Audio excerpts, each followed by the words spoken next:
Hello, everyone, and welcome to the Better, Bolder, Braver podcast. My name is Frances Vogel. I am the founder and cheerleader in chief of the Better, Bolder, Braver community, and I'm very happy to have today as my guest Fiona Partington, who has been in the community for nearly 2 years and is here to share her experience of what it is to be a Better, Bolder, Braver community member and to share her experiences as a coach, to talk to us about what she plans to do moving forward, what she's learned from her experiences so far, and in particular, what it feels like to have a work-work balance as somebody who has been in industry and has been trying to build up an independent coaching business simultaneously. So, Fee, really lovely to have you. Thank you so much again for taking this time so close to Christmas as well. How are you landing today?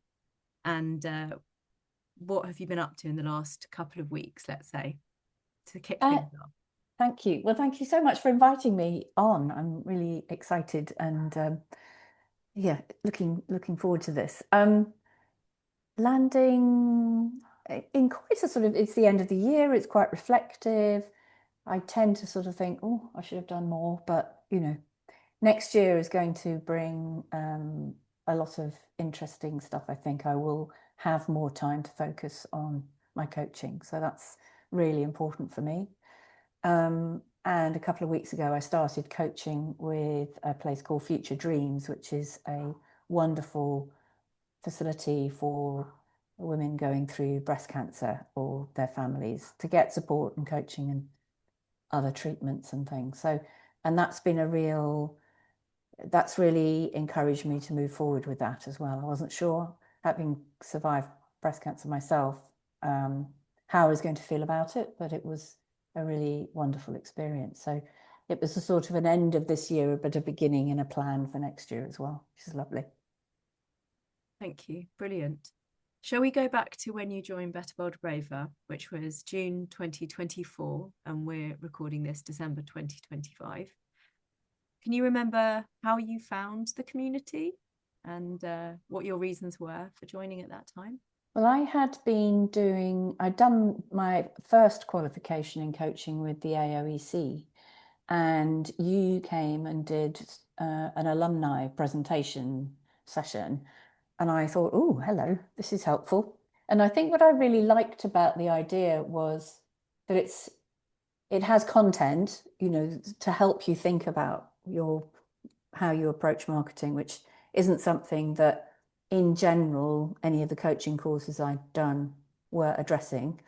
But the other piece about it was that really interested me was the community piece, that there were get-togethers, there were reflection sessions and all of that, because I work in learning, so there's always learning content around and I know how to access that. But I really like learning journeys that include some kind of community. That's always been something that's, over the 30 years I've been in learning and mainly digital learning, that's always been something that interests me. And there's a lot of research around how that embeds the learning as well, that you're having these continuing conversations around the content and the themes. So yes, the AoEC, I think you occasionally do these presentations for them, and it was just it made me think slightly differently about what was needed, what was next, alongside the qualification and the accreditation and all those boxes you have to tick. Do you remember where you were in terms of what you wanted to do with regards to building a coaching business at that time, bearing in mind what you were also doing at work? No, I think I was at that point where I'd qualified and I was thinking, oh, I can do this. But I wasn't feeling very confident.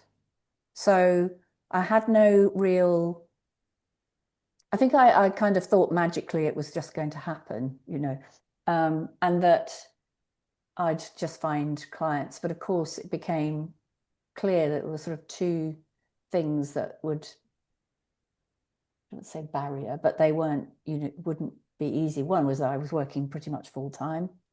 And the other was that I hadn't really thought about, I hadn't thought about thinking about it. I hadn't thought about the things that I needed to think about that you do in the content that you give us as part of our community membership. And I think that really, listening to you talking about it, really opened my eyes to the fact that I needed to really properly think about it. Where was I going to place my energy and so on? But what's happened is that actually work has been quite demanding. There's been a lot of change. And so that has, I don't know if this is an excuse, but it's prevented me from really moving forward with that stuff. But I know for lots of reasons that next year I can. So I'm looking forward to that. Okay, well, we can perhaps get into what the changes are that are coming soon. I wonder if you can share with people who are listening what your interaction is with the community. Do you use the course? Have you been through the whole, it's the Coaches Marketing Journey course for anyone who isn't sure what we're talking about here, which, as Fee says, is something that you get access to as part of community membership. So if you would be so kind as to kind of share if you've got through it, and if anything stands out, that would be great. And then, yeah, what out of the regular sessions do you enjoy and are able to make, and why? I haven't got all the way through the Coaches Marketing Journey, which is it's disappointing, but there is no pressure, and I think that's great, because I think the tone you take there is not sort of tut tut. It's just a lovely, supportive way of being. But the content that I have done, I've found very just the thinking about thinking, which is number one. The piece around marketing, I think what's interesting around it, and actually I have recently been having therapy, and I was talking to my therapist about it, and she is obviously she's a highly qualified therapist, and she's a kind of solo worker, but she then needs to find clients, and it's a very similar scenario. She can do it through references and so on, but she can't really market herself because she's effectively on the edges of being a medical professional. So it's very difficult for her. And I think we've really landed on a very sort of similar feeling about it. You want to be this place that somebody can go, and it's all very confidential and a safe space. But then if you start really kind of pushing yourself, there's a kind of, for me, I felt like an imbalance there, that I shouldn't be really sort of pushy. I should be this lovely, safe space that people would just want to come to. But if you don't market yourself, how do they know that you're that lovely, safe space? So it's a sort of cycle that became clear. And I think, from what I've read about you and setting it all up, that was part of your purpose, in that you felt that people were a bit conflicted around that piece, that they were being offered crazy expensive marketing offers out there, and I get those on LinkedIn now quite often, which don't seem to be, well, they seem to be very expensive and not of very good value, when actually you could think about these things yourself and come up with your own thinking and your own branding and all of those things. There's a lot there that I find incredibly fascinating, which, my thoughts have ebbed and flowed around for the last 5 years since giving birth to Better, Bolder, Braver, as I describe it. And I've thought quite a lot about the similarities, but also the nuance between what it must be to market as a therapist, psychotherapist, and how it can feel to market in an effective, ethical, fruitful, sustainable way as a coach. Yeah. I think there might be a difference in that traditional psychotherapy is about I think there's a story I heard once that really helped me to kind of understand this. And it was that psychotherapy, albeit it has moved forward quite a bit since Freud, is born of the idea that Freud would sit behind the client who would lie on the couch and couldn't even see Freud. And it metaphorically represented the idea that the therapist wasn't really in the room and that the client was very much present.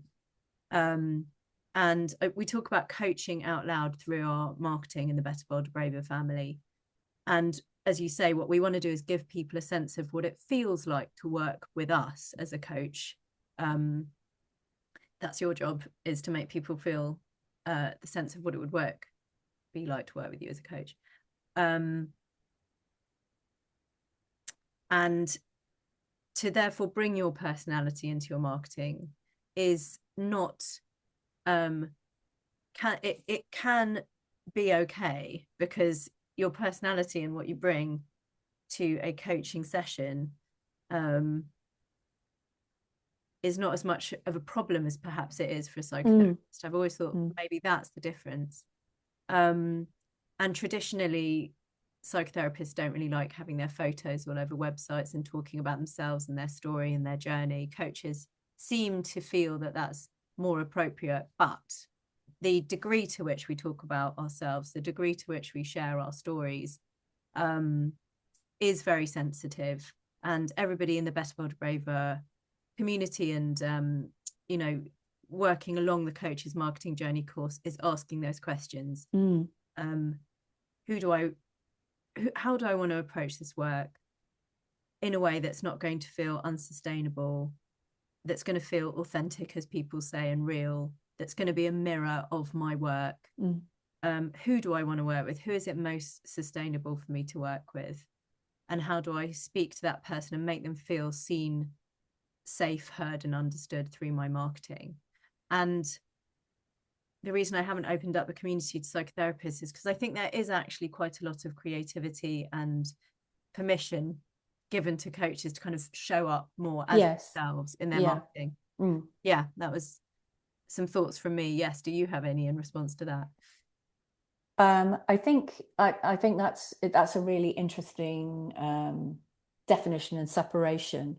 I definitely think that the person I've been therapist I've been working with is a little more she definitely isn't kind of hiding behind me, not in the room concept. We talk more openly and fluently around that. So, but whether one opens the community not to therapists, it was just a kind of that observation that if I didn't have this community, where would I, how would I be thinking about these things? How would I be getting reflections back from these things? And I think then going on to kind of answer the other part of your question, the community and the sessions and the get-togethers that we have. There were two things that came out of that. One was that there was real value in just finding the time, which I have struggled to do. But hopefully next year we'll be able to engage more. And the other is that when I had something to say, there were people who were kind of going, yes, no, I agree, and that brings sort of validation. And, you have the validation of the qualification, you have the validation of accreditation, but to have the validation of other coaches who are doing all sorts of amazing, you look at them all and they're all doing amazing things in their different spheres and so on.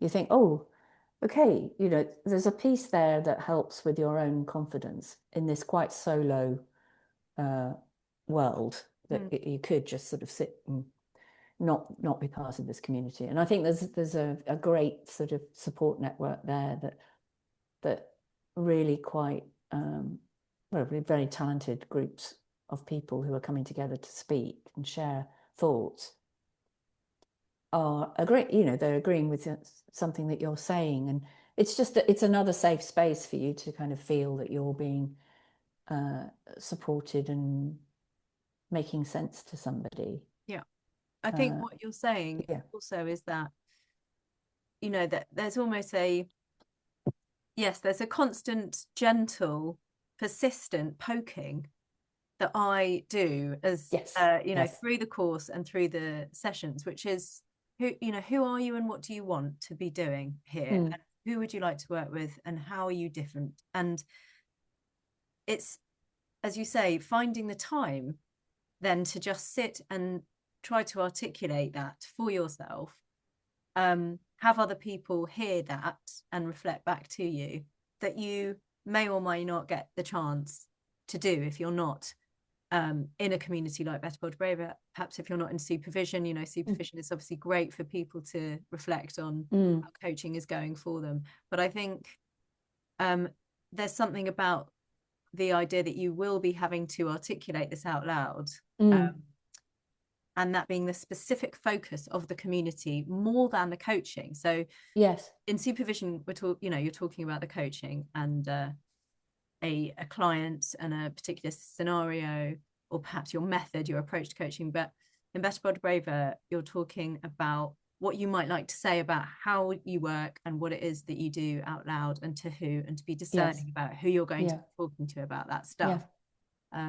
That's the I think space. also in supervision you're talking to one person, whereas in Better Bolder Braver you've got a community and they're all doing different things.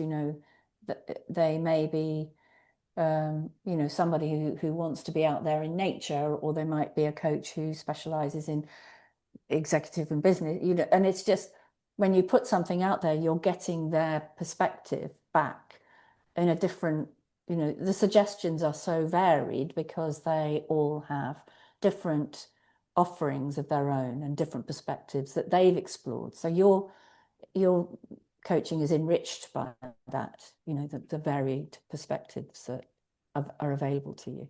And there's four different kinds of events in Better Bolder Braver, aren't there? You've got the check-in sessions, which keep people going along the coach's marketing journey course. Each one of those bi-weekly check-in sessions is dedicated to one of the 6 chapters of the coach's marketing journey course. And they are not ring fenced, but focused on the topic at hand, whether that's your mindset as a business solopreneur, whether it's about your client, your ideal client, about content, building a product, about the journey that you're trying to take somebody on, or the journey that you're trying to go on, and about your story. And each is dedicated to each of those subjects. And then secondly, we've got the reflection and confidence sessions, which, as you know, having been to them a number of times, are all about how it's all making one feel to do marketing coach, which is a completely different subject. And then we have the tools and techniques workshops, which are recorded and available in the community for members, and they're much more sort of technical and around improving your LinkedIn profile, for example, or starting a podcast, for example. And then fourth, we have a book club. And which are the ones that you have been to and most enjoyed, do you think? I think the reflection and confidence sessions are great because I think, your confidence needs building over time. I think sometimes you can go, I can only speak for myself. You can go down a bit of a rabbit hole and go, oh God, I'm never going to be good enough. There's that. But as a learning professional, I think the whole, what the sessions that are based around the actual learning journey are important because they make it a blend. So the video and the reading and all of that is great because it's there and it's constant and you can always go back to it, which is fantastic. But having that extra kind of community makes it a blended learning experience. So I think that's, and for me, as I said, that's a really important part of how we learn. And I know some people just like to watch the videos and you've already done that. So the text and the video is always there. But some people like that extra piece, and I think it's really important part of learning. And let's then segue back into your work and what you've been doing for however long. And if you'd like to share what is on the horizon, that would be great, I think, for people to hear. Yes, well, things are changing for me. I won't go into a lot of detail because that's kind of that sits at work at the moment. But what's been really exciting is I've had the opportunity to work with an organisation called Future Dreams, who are a charity in North London. Who they have what's called the Future Dreams House, and it is where people going through treatment for breast cancer, survivors or their families can go along, and they can do any number of things. They can get counselling, they can do yoga, they can see a nurse, they have coaches and a whole bunch of things. And every quarter they have a sort of a moving forward day. So you can go along and you can have sessions on how to talk to your manager about returning to work, or how to dress. You know, if you've been out of work for a year, you may be feeling that, what can I wear? You know, I look different now, and so on. And I'm there to coach. So those are one-to-one sessions. But also, so that will be quarterly, but also I'll be there monthly on a kind of paid basis as well. So there's a kind of a move into that area. And as a breast cancer survivor myself, I was apprehensive about diving into that world because I wondered if it was going to bring something a bit worrying or upsetting for me, but it was fine. And that felt like a real step forward for me. And that I hopefully can help the individuals, but also Future Dreams with its offering, which I think is really important, because if we want these places to be available, we need to help if we can, you know. Okay, we can go in a couple of directions from here. I think we can either talk about work-work balance. We can talk about how you then see if there isn't a work-work balance, you might be integrating that work with any other coaching work that you would like to do. And just to make the distinction, when I talk about work-work balance, I am talking about people balancing a independent coaching business with another paid line of work. So full-time, probably part-time employment. Maybe it's consultancy work as well. So that's what I mean when I talk about work-work balance. But within one's own coaching business, of course, one needs to make the choice as to whether or not all of the work is going to feel similar, or whether there's going to be different lines of coaching, different products available for different people. So I think we could go in that direction. And then there is the third direction that we could go in here, which is what I call your bigger picture system change manifesto. So talking about cultural shifts around a particular theme or experience for people, and feeling that you are informing change as part of the work that you're doing, and how much that means to you.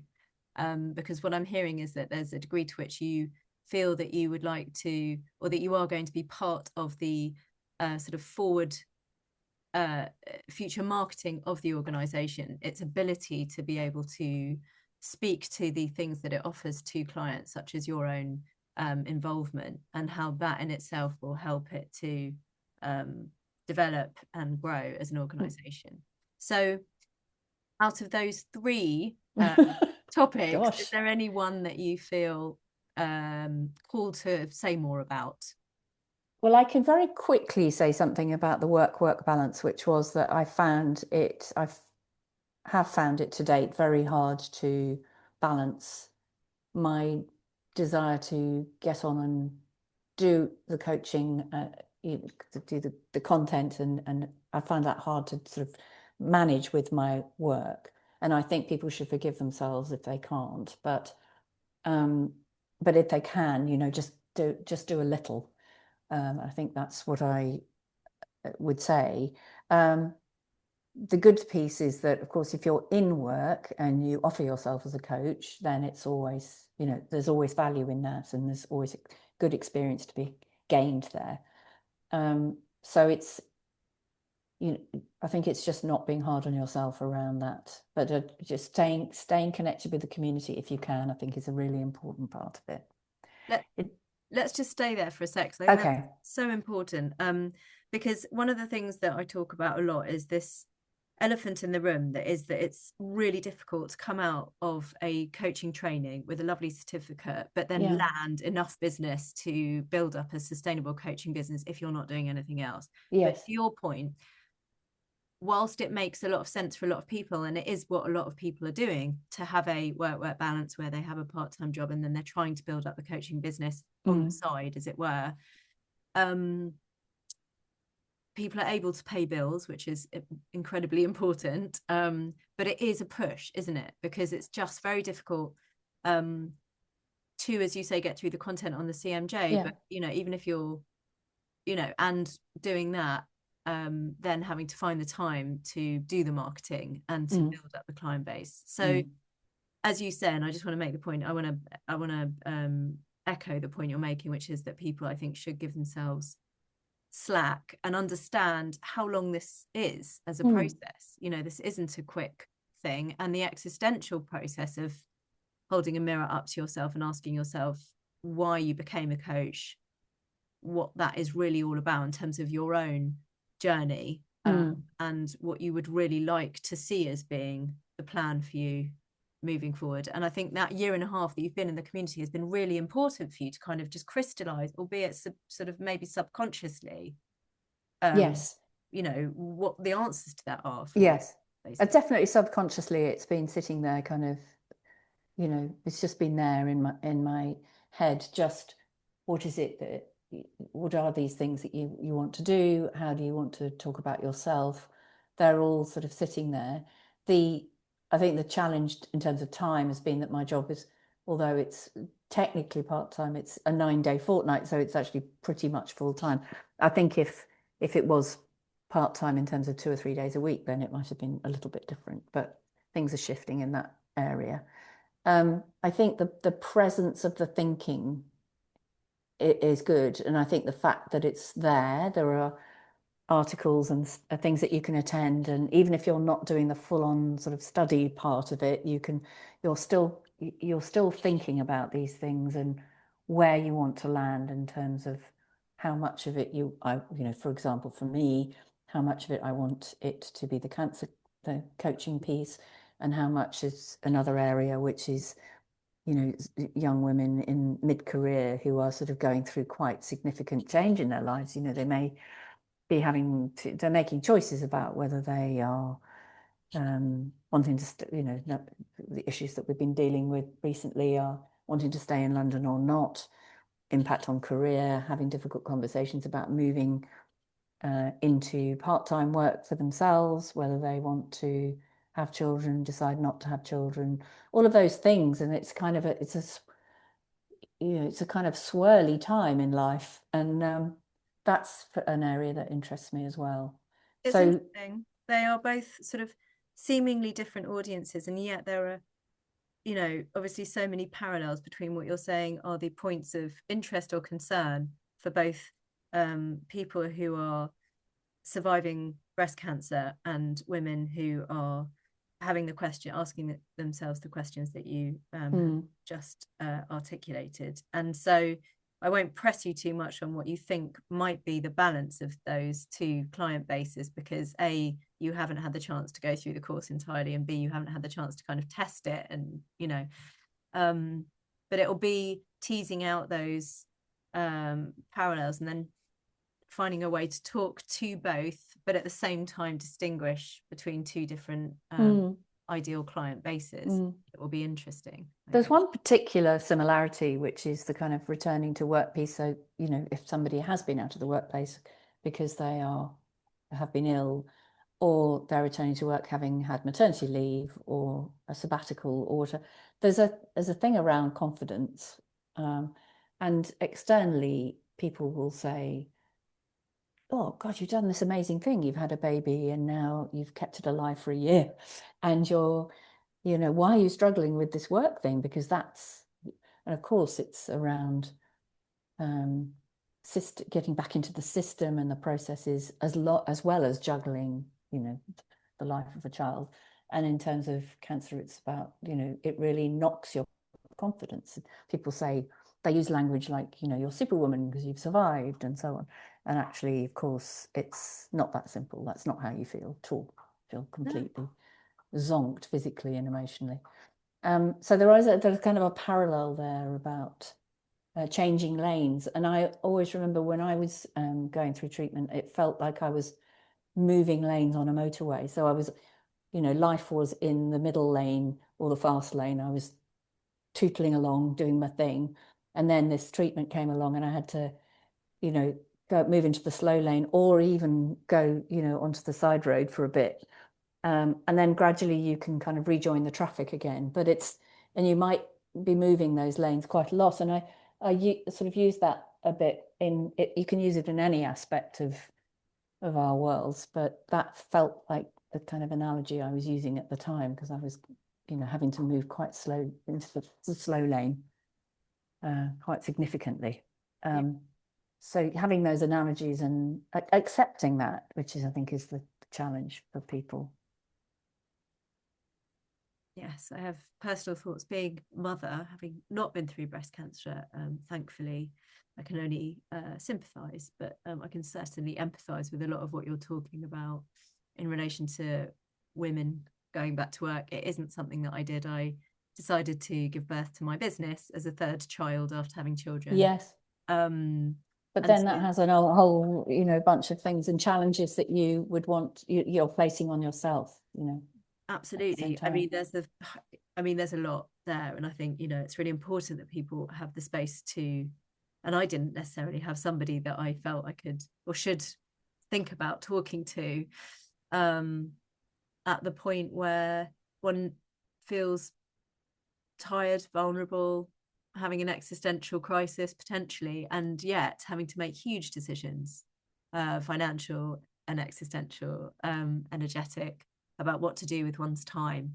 And not to mention the backdrop, which is feminism and the changing economic climate and expectations, having somewhere to bring all this stuff that's very directionful and oriented around the above themes, I think is just so wonderful. So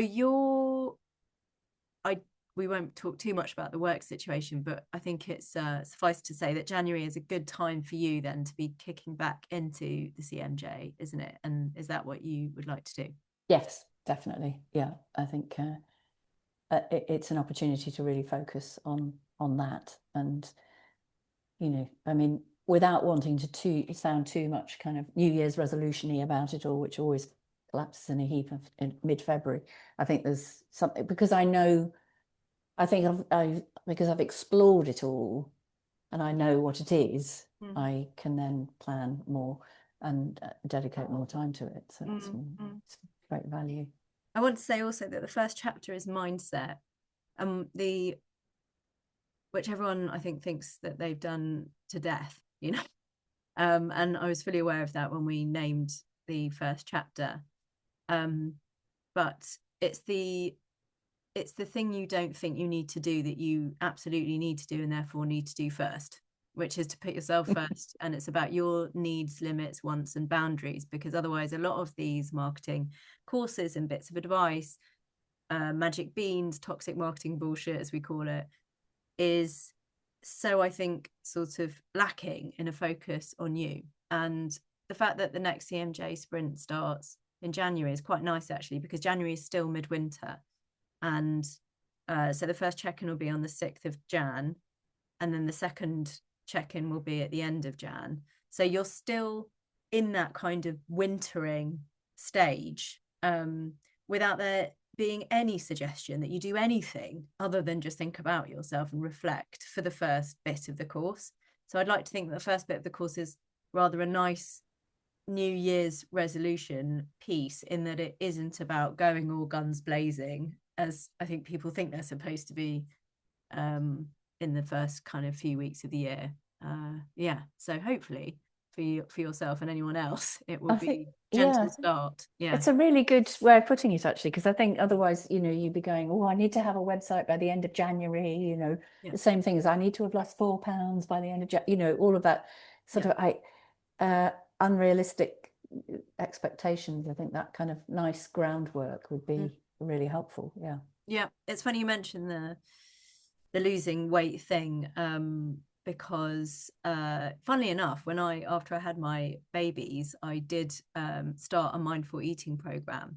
And what I didn't realize was that in addition to the weight that I wanted to lose, what I also needed was a very kind of sustainable and mindful practice with regards to food and exercise that has, it turned out, stood me in very good stead for 8 years. But I didn't realize that that's what I was buying into.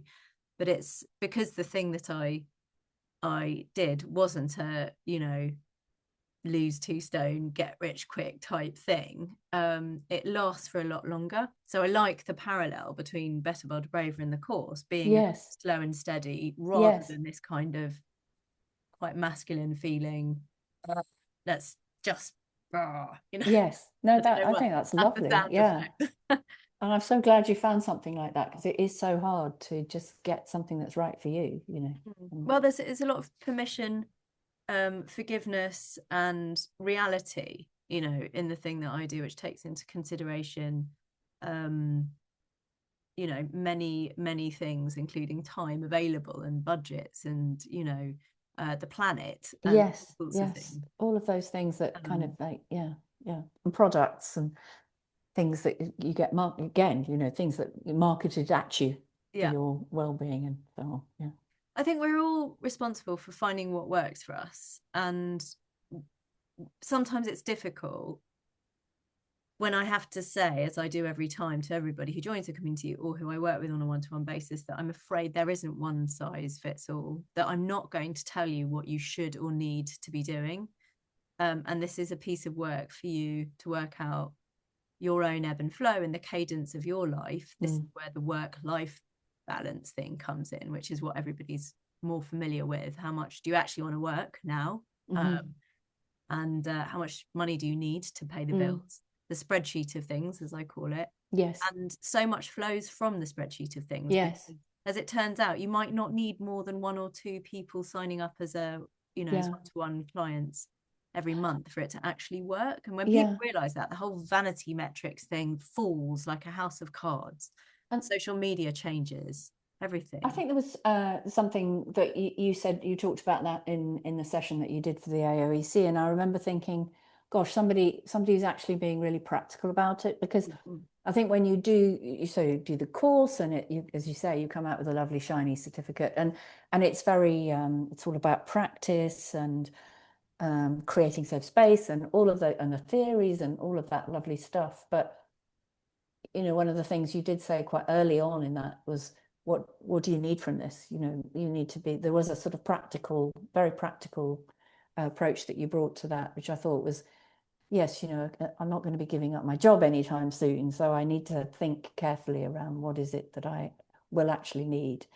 And that's something else that I liked about it, because it was very realistic. I mean, when one niches down, everyone's favorite subject, then one gets to know one's audience. And so the common denominator, I think, amongst coaches, apart from your shared emotional intelligence and therefore the ease for me of actually doing the work with you, is that to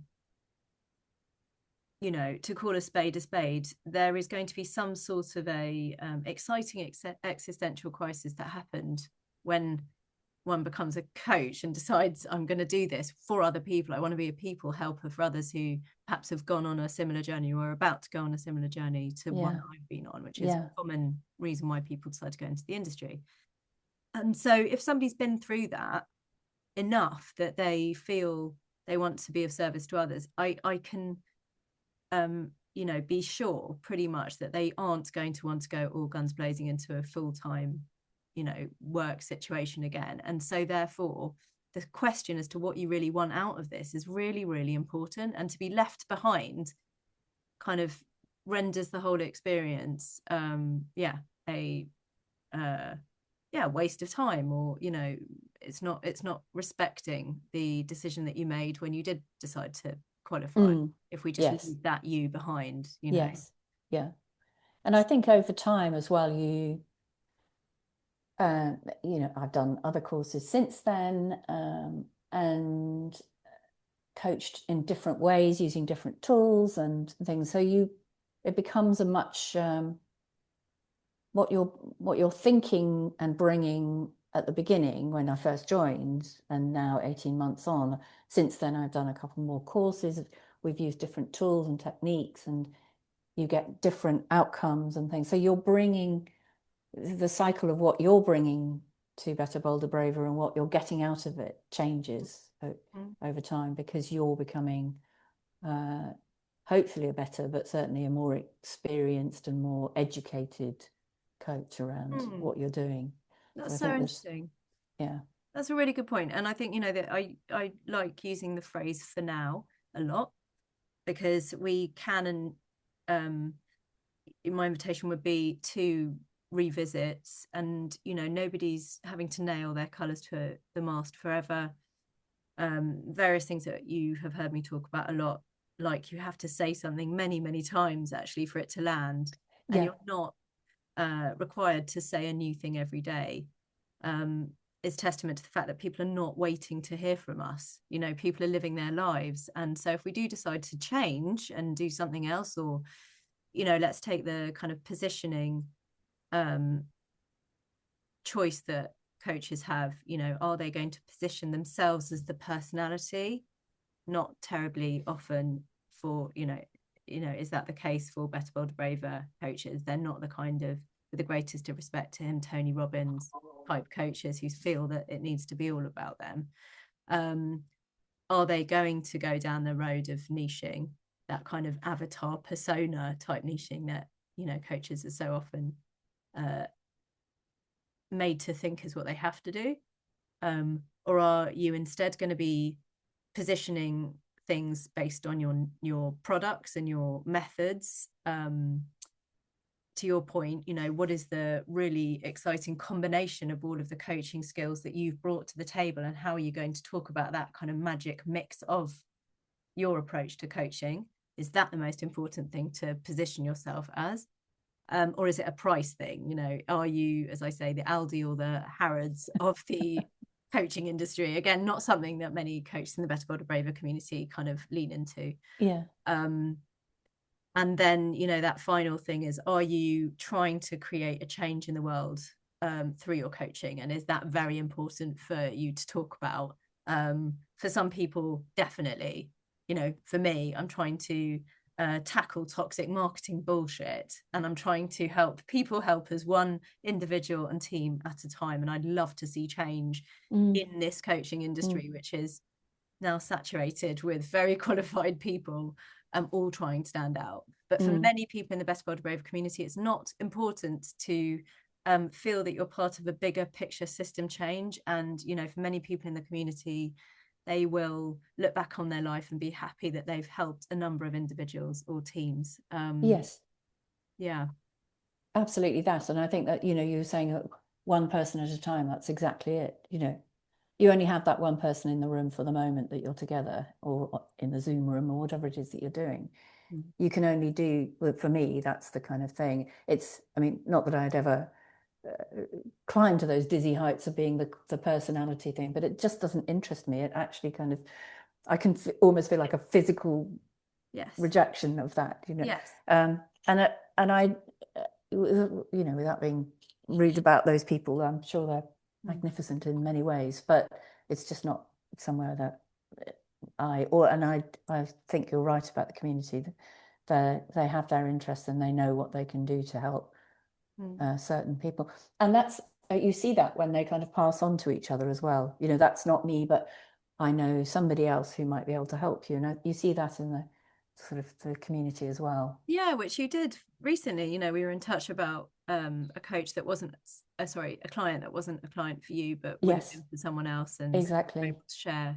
Yeah, because you want that person, the coachee, to have the best experience, and if you know you can, then you should. You know. Yeah. Well, and that's also, you know, I think one of the sweetest things I hear is when people say to me, I've been terrible at marketing. I haven't done marketing for 20 years. It's all been through word of mouth. And I have to say, that is the ultimate way of doing marketing. Fantastic. By way of they're really proud of themselves. Yeah. Yes. So I think a lot of it is being asked the questions, being aware of the visceral reactions to the concept of ... and then going, right, well, I know that's not for me. hearing back when you've been doing something really well that you had absolutely no idea was the best way for you to do it, until you hear it back, or you see someone else doing something similar and you you look at it. So all these opportunities are available for people in the community. But getting testimonials as well, being able to refer people to others, it's all part of the marketing mix. And in this day of kind of AI and automation and all the rest of it, we're all playing around with things. There's no one way to do it, and we are all, just including myself, trying to find out the best way to put ourselves out there. But when you're not doing it alone and you're able to be transparent, as I try to be myself, then you just don't feel alone with it, which is what I'm hoping. Yeah, that's for me, that's a really important part of it, that I'm part of this community, and nothing that anybody has ever said in any of these sessions or groups has disappointed me in any way. So it's just a lovely part, just to be part of it is just fantastic. Thank you. Well, lovely place to round things off. Before we go, please will you tell people if you'd like them to find you, and if so, where would you like them to go so that they can connect with you? And then perhaps about the charity, if you want to take this opportunity to let people know where to go if something that they've heard today feels important for them to check out further. Yes, well, I think because I'm still on my journey in terms of marketing myself, there's no website yet, but definitely on LinkedIn, Fiona Partington. And the charity is Future Dreams, and you'll be able to see them. Google search will bring them up very high on your list, and they're near King's Cross. So it's a beautiful house where you can go and have sessions, and you can sign up for their registration app and book sessions. Wonderful. Fiona, thank you. I wish you a incredibly fruitful and harmonious and joyful 2026. And if anyone would like to join us in the community, that would be lovely. You will see myself and Fee on the 6th of January at the first Coaches Marketing Journey check-in session. And just look up betterbolderbraver.com and you should find everything you need there. Fee, any parting words before we ring off, as it were? No, only to say thank you. Thank you for your patience and the language you use that is so supportive and generous. I love it. Thank you. Take care, everyone.